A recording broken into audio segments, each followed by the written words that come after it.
This week, we're talking about how the ideas of improv comedy can actually help us in our lives, help us adapt to change. And there sure has been a lot of change in 2020. Welcome, Avish Parashar. Lisa, how are you? Good, good. Really glad you're here. Yeah, it's funny. My website and main keynote title is "Ding Happens." It's like a play on the everything's going fine and then ding.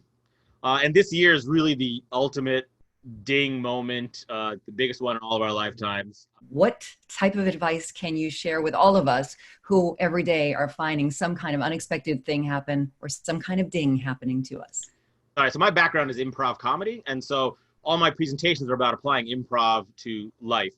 And so the primary way that that's going to come across is really this idea of disruption, whether it's huge like the coronavirus or a small day-to-day thing, change, unexpected events, is shifting our mindset around that from being annoyed by it and just wishing it wasn't there to how can we use that to spur our own innovation.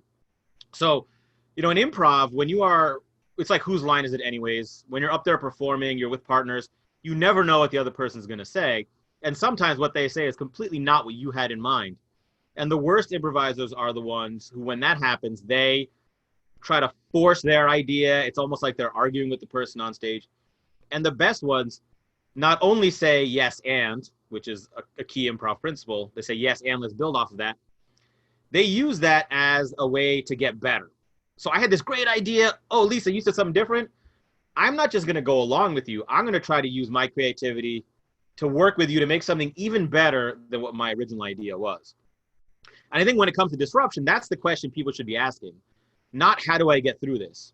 And not how do we keep doing business the way we were before, even though things have changed?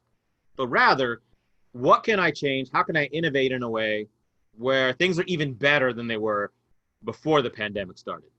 So, how do you pitch that idea to those who are resistant to change? I'm sure you run into a lot of those people. One of the biggest questions I get is, how do you deal with someone who's a yes butter? And the one thing that won't work is forcing them, saying yes but to them. So you're saying, yeah, but this changed things. If I just say, yeah, but Lisa, just look at the opportunity, it's just going to dig your heels in more. So you got to use a few tricks. So one is like a softener. At least I know this is horrible, but if you had to think of a way to make this better, what would it be? Or you take all the pressure off by saying, yeah, right, this is horrible. What's the dumbest thing we can do right now? What's the dumbest goal we can set? Because improv is all about play. And within play is tremendous creativity. So saying, Lisa, how can we turn this to our advantage? That is so serious and creates so much pressure. But, what's stupid suddenly becomes playful. And out of that, we innovate. And the third technique, if you're got a resistant person, is something called time boxing.